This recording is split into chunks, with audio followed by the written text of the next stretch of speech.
Pat yourself on the back tonight, Sacramento Kings fans. We all earned this first win of the season after sitting through that obnoxiously long and hard to watch first half. But the Kings wake up offensively in the third quarter, put together one of their best wall-to-wall defensive performances that we've seen in quite a while, and the beam is lit by none other than DeMar DeRozan. You are listening to Locked On Kings.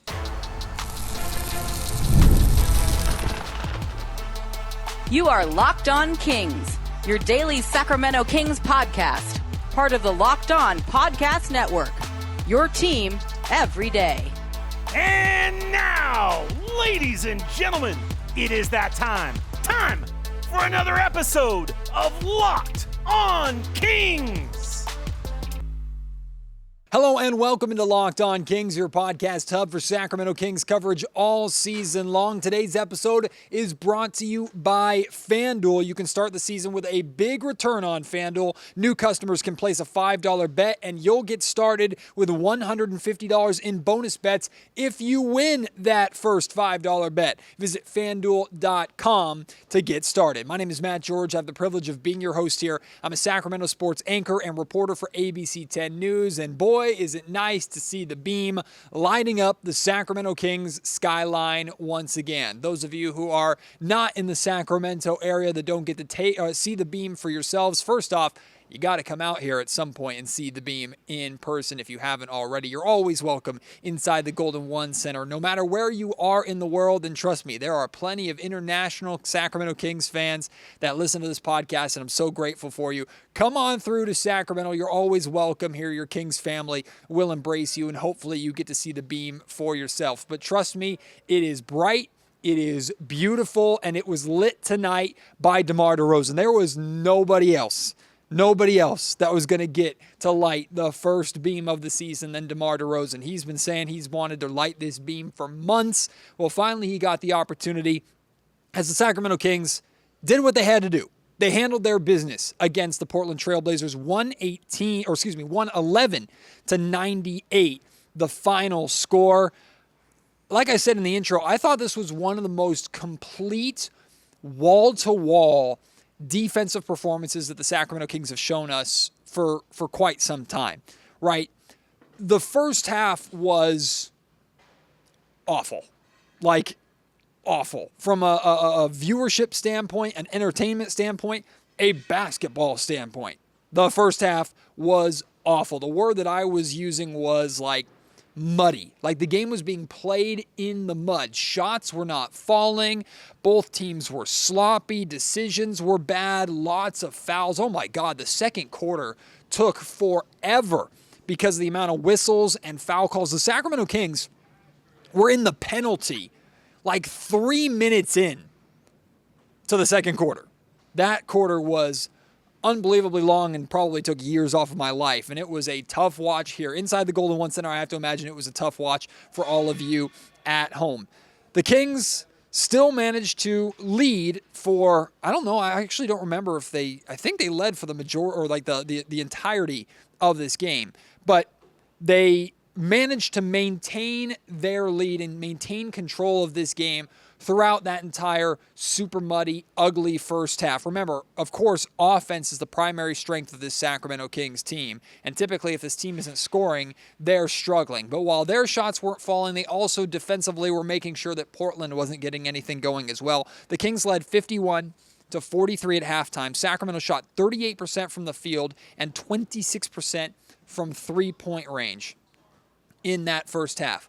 But the Portland Trailblazers shot 36% from the field and just 7% from three-point range. It was nice to see the Kings not getting torched on the perimeter for once, and the Kings are doing a good job defending the paint as well.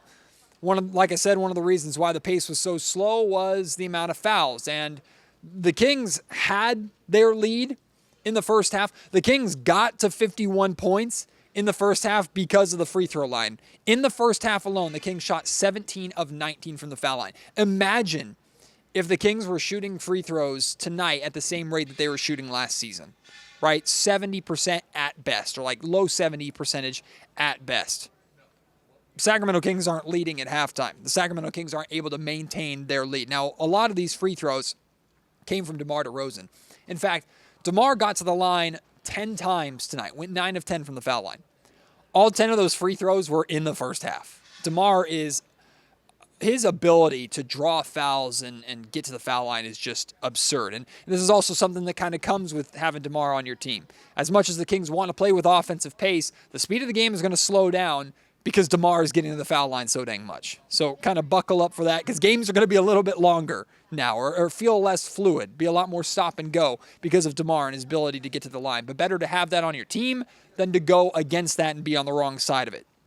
Then finally, in the third quarter, the Kings offense woke up. Sacramento shot 61% from the field and 60%, 6 of 10 from three-point range in the third quarter. I think it's tremendously encouraging for the Kings to win a game like this.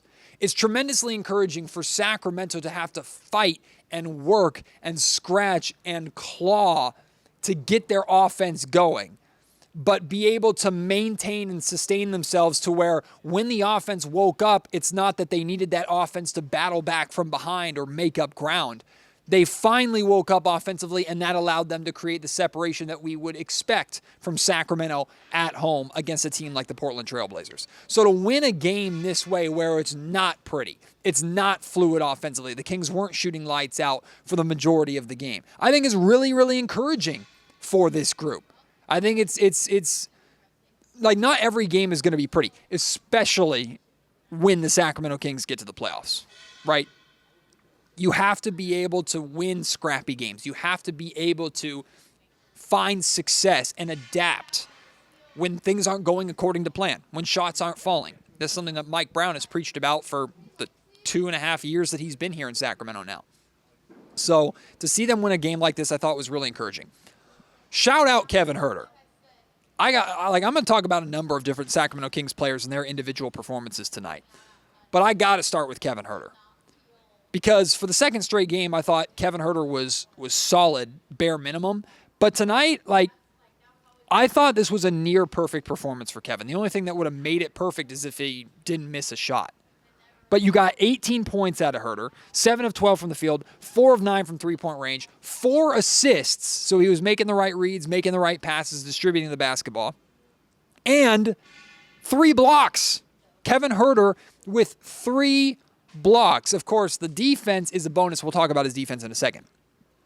If you get 4 3-pointers from Kevin Huerter, which, by the way, he had 4 3-pointers the other night in the loss on Saturday in Los Angeles against the Lakers. He had 4 3-pointers in that game, too, and that's why I was telling you after that game, I didn't feel like Kevin played that bad. I know he was a minus 29, which I think, again, speaks to the misleading plus-minus stat, or how the plus-minus stat doesn't tell the whole story or can either damn or unfairly praise a player for a team-related number.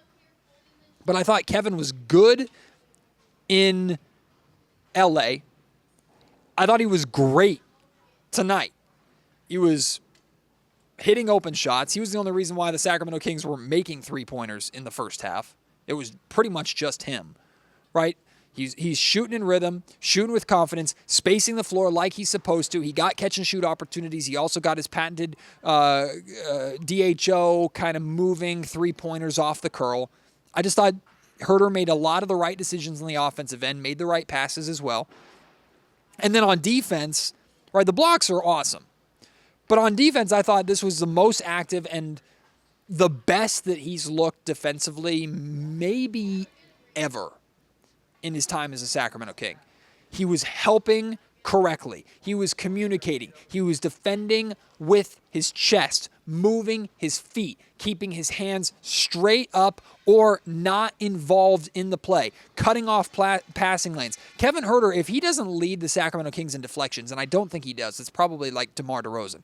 But Kevin Huerter's got to be top 3, top 4 in deflections on this Kings team. He did a really good job putting himself in the passing lanes and not allowing the Portland Trail Blazers to move the ball with any kind of rhythm. I just thought overall defensively, this was a very locked-in version of Kevin Huerter. Did he have breakdowns? Yes, of course he did. And against a better team, will that be exploited more? Sure. But we can't complain about the Sacramento Kings not handling their business and not playing well against bad teams, and then they handle their business and do things right against bad teams, and you go, oh yeah, well, it was just against a bad team, right? He showed you what you needed to see. If this is, and I'm not just talking about 18 points a night, if this is the version of Kevin Huerter, this kind of level of engagement, this level of activity, if this is the version you get from Kevin Huerter on both ends of the floor on a consistent basis, the Sacramento Kings are just fine with their starting two-guard spot. Just fine. And I think he deserves a ton of credit for how he played. You're going to hear from Kevin Huerter in the next segment. You're also going to hear from De'Aaron Fox, a clip of both of them that I'm going to play for you. They talked about the approach to tonight's game, and they used the word desperation or desperate, playing desperate, and they also talked about not being outworked. I thought this was a really good soundbite, a similar message echoed by two different players, and I wanted to break it down a little bit. That's all coming for you here in just a second. Before that, though, like I said at the top of the show, today's episode of Locked On Kings is brought to you by FanDuel. Get ready to tackle the NFL action with FanDuel, America's #1 sportsbook, because right now, new customers can bet $5. That's it. Just $5 and get $150 in bonus bets if you win. So take the easiest, most shoe-in bet you can find. Whatever it is that have the odds so tremendously in your favor that when you win, you're only going to win like pennies or dimes, right? Doesn't matter, because when you win that $5 bet, $150 in bonus bets, now you can really start playing and really start making money on FanDuel. When you get the hunch in the middle of a game, you can check out the latest stats, view live play-by-play,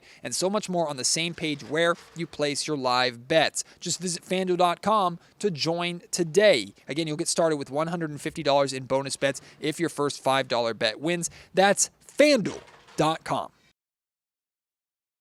At the end of Saturday's podcast, following the Kings' loss to the Lakers, I shared with you that I don't care how the Kings win tonight, they just got to win, right? Going into this Portland game is like the Kings have to win this game. The Kings need to get this win under their belt. They need to handle their business at home against a team that they know they're better than and they know they should be beating. Now, I almost had to honor my words, because if the entire game was like that first half, even if the Kings had won, I wouldn't have necessarily been thrilled about it. But hey, a win's a win no matter what, and the Kings just needed to get one. But I love how De'Aaron Fox and Kevin Huerter summarize or put into words the way that they approached tonight's game, the way the Kings as a team approached tonight's game. In fact, it's music to my ears. In many ways, it's exactly what I needed to hear, and it's something that the Kings need to do against every team, not just bad teams at home. Take a listen. I feel like anytime we play at home, there needs to be an urgency to win. And so, especially this early in the season, I think, we should have played desperate. I feel like we coming into this, we just couldn't let them outwork us or play harder than us. And for the most part, I feel like we did that. Yeah, we had to play desperate. Obviously, you don't want to start a season 0-3. Obviously, and then two of them being at home. So we couldn't let, obviously, a younger team come in and outwork us. And obviously, they were on a back-to-back. But, we have one tomorrow, and that's you never want that to be an excuse. If the ball doesn't go in, then the ball doesn't go in. But being outworked is something that you can't, just come in and let somebody do, especially not at home. So there's two parts to that. Two things that are kind of intertwined but separate. The first one is desperate. Both of them use that word, like the desperation. They played desperately. They came into the night's game with the desperation to get that first win and go into this upcoming 4-game road trip with a win under their belt, right? They didn't want to start the season 0-3. Even if, 2 years ago we started 0-4 and we made the playoffs that year, that doesn't mean you want to do it again. You don't want lightning to strike twice. You don't want to use that as any kind of excuse. Like I understand fans using that to make themselves feel better, 100%. But you don't want the Sacramento Kings to go to the podium and go, we went 0-4 and we were just fine, so we can do it again. None of us wanted to hear that. And I promise you, none of the Sacramento Kings players, coaching staff, any of them felt that way or felt good about the possibility of being 0-3, let alone they didn't feel good after being 0-2. They didn't feel good after being 0-1, right? Even with so much season left. So for the Kings to recognize, while yes, there is plenty of season left, and yes, it is not insurmountable to come back from 0-3, to start the season 0-3, to lose all three of your games when 2 out of the 3 of them were at home to start the season, all against Western Conference opponents, that in many ways is unacceptable for this group, for where they're trying to go. So they played with the desperation to get things right and go into this road trip on the right foot. But then there's the other part, which is they were not going to allow themselves to be outworked by Portland. And that's the thing, right? Like, talent-wise, Sacramento has the better roster. Team-wise, Sacramento is the better team. But why did the Detroit Pistons come into Sacramento and defeat the Sacramento Kings last season? Why have the Washington Wizards beaten the Kings the last 2 seasons? Why did the Kings get obliterated by the Portland Trail Blazers the day after Christmas last year?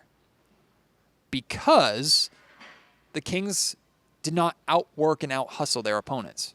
Like, the one thing that you can count on from a team like Portland, what you can count on from the Utah Jazz tomorrow night, even if they are worse than you, they're going to play hard.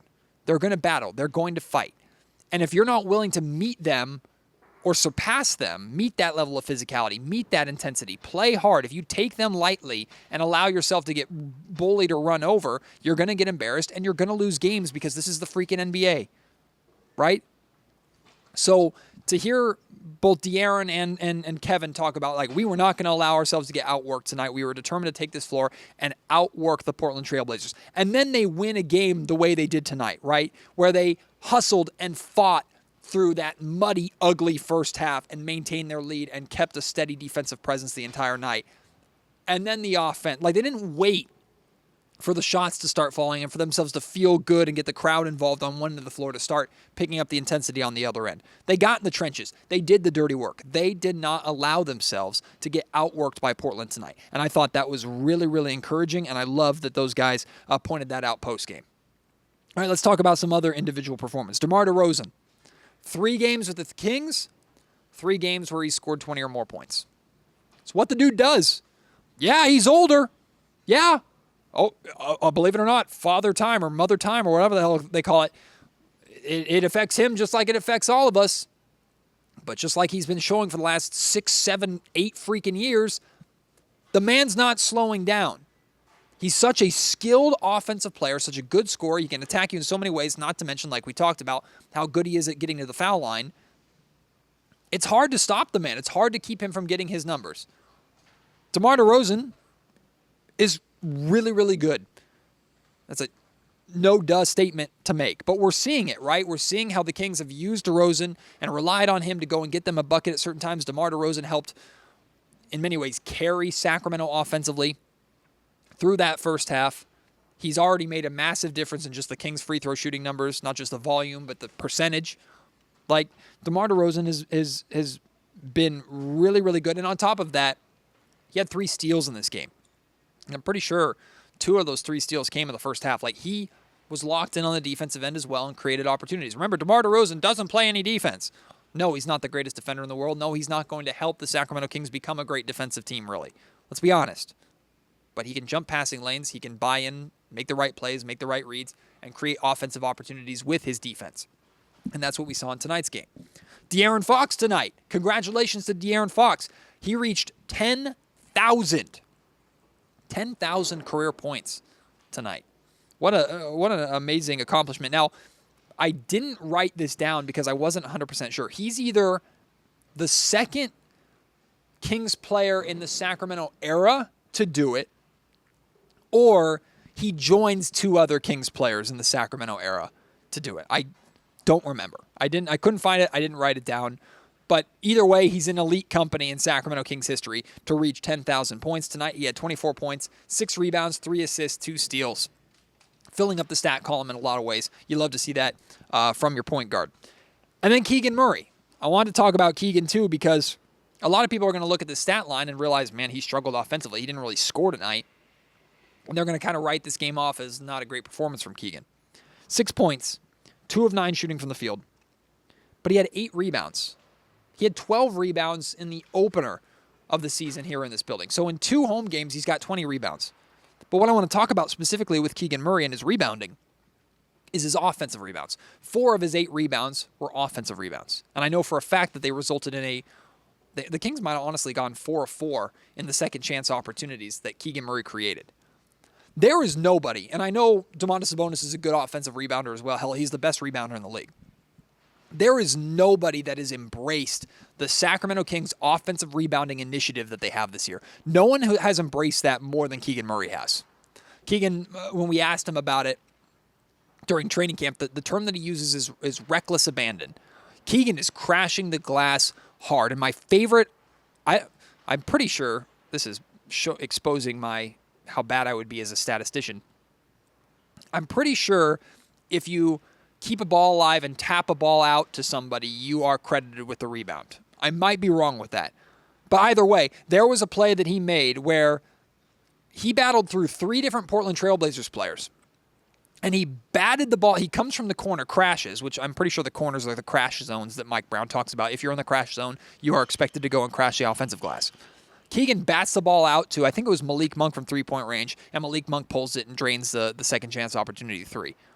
Like, Keegan has really bought into that expectation. And as he's improved as a rebounder, he's also improved in his recognition of when to attack, when to go and get that basketball. He is thriving in that role. And it's a significant improvement that has jumped off the page already this year from Keegan amongst others that we've seen so far. So even on a night like tonight where Keegan's not scoring the basketball like he was in the first 2 games, he was making a very significant impact because of his work on the glass.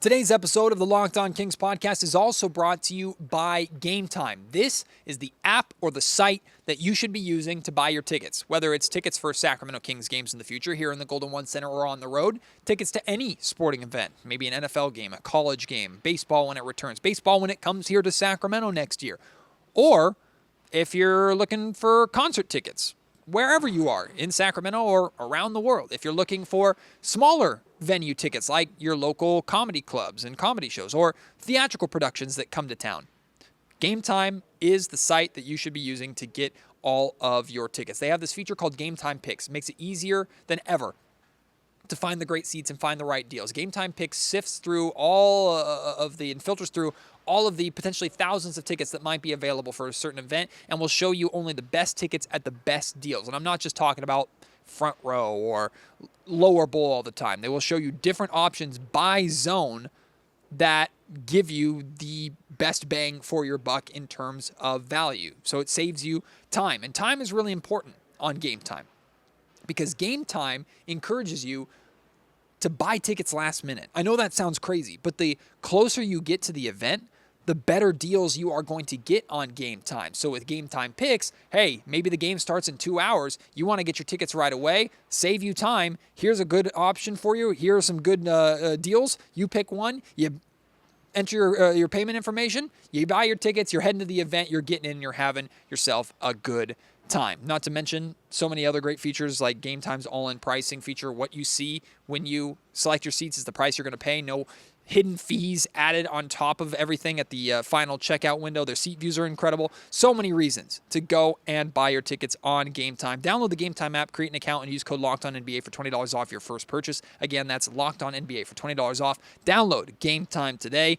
What time is it? Gametime. I'm actually going to wrap up this podcast tonight talking about something that happened before the game.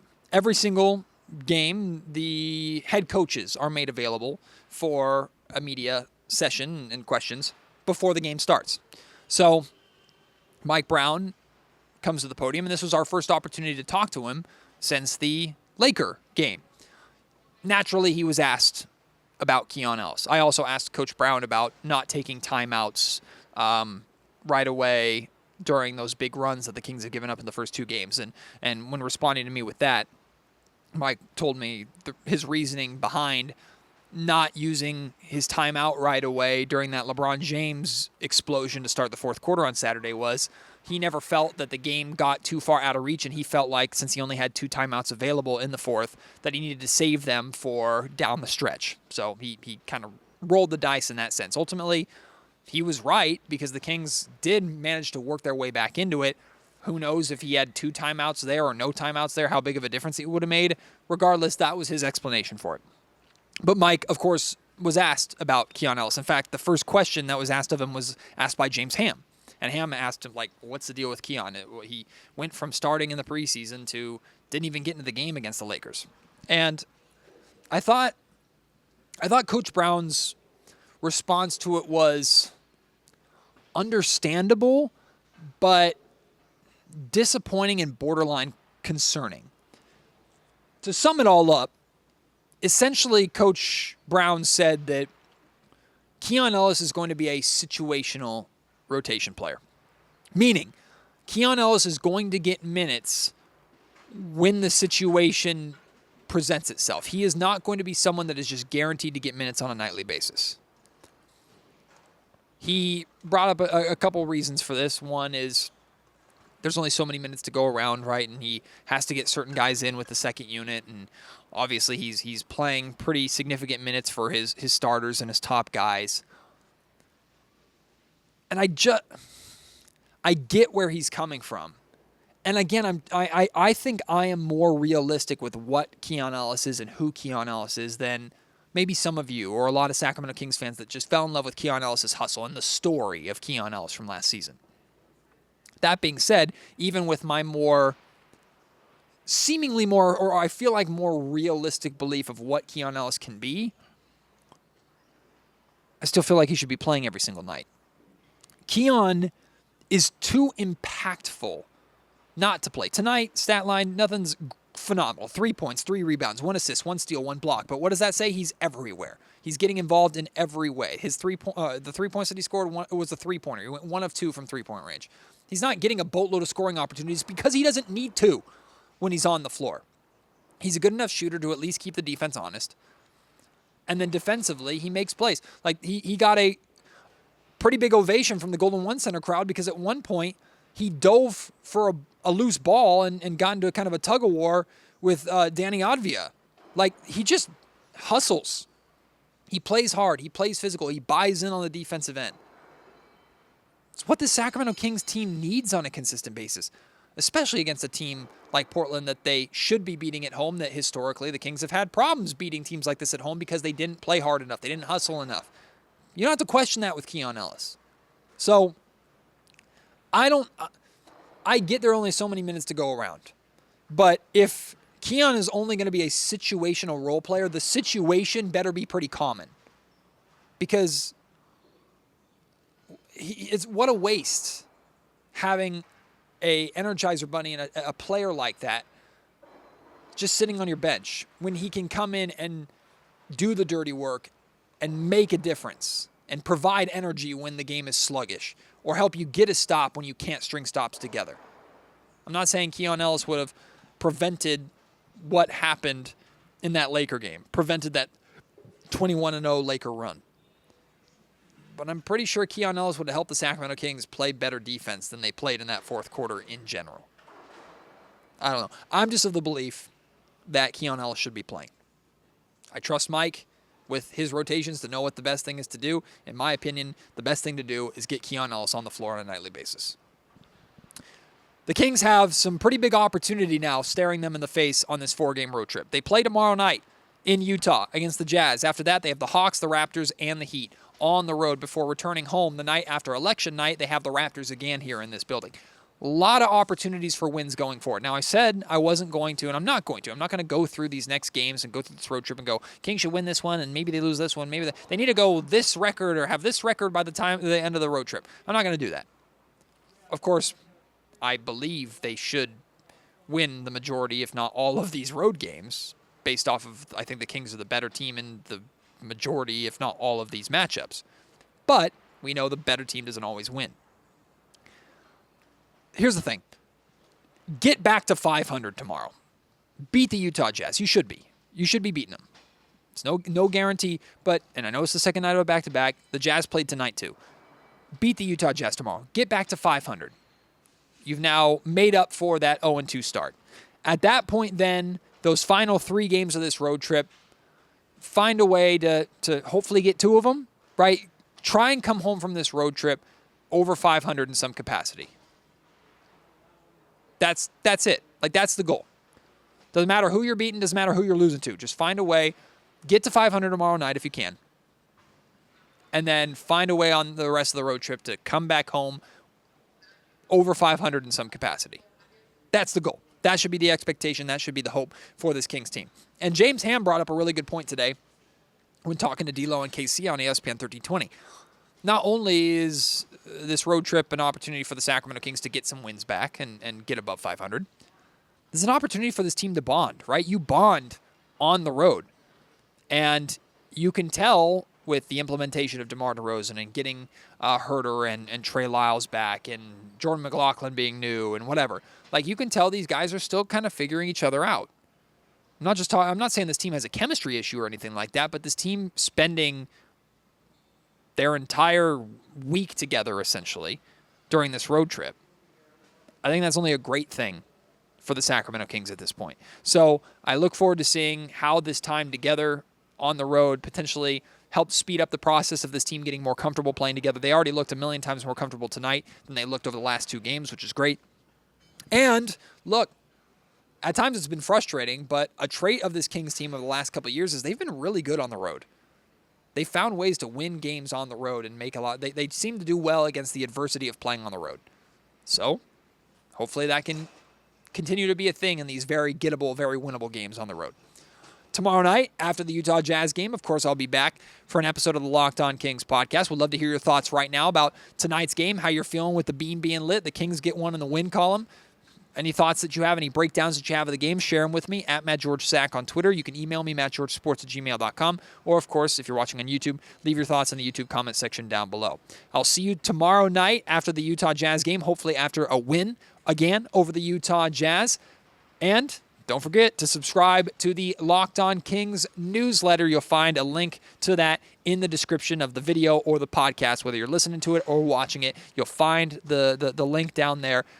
Enter your email, completely free. Newsletter is sent to you 5 days a week with all the information you need to know about the Sacramento Kings, an article written by myself, a national article written by our Locked On team, fantasy advice. There's so much great stuff there for you, and it's all completely free. Help us continue this momentum. Locked On Kings has been number 1 in all of the NBA, all of our network. Number 1 in podcast or in newsletter subscribers. I want to keep that momentum going. And thank you to all of you who have already signed up. Thank you to all of you who I met at the Golden One Center tonight, and so many of you coming up to me going, "Hey man, I subscribed to your newsletter." I appreciate each and every single one of you so much. Can't wait to see you at the Golden One Center again soon, and can't wait to have you with me on tomorrow night's podcast. Until then, my name is Matt George. You've been listening to Locked On Kings, part of the Locked On Podcast Network.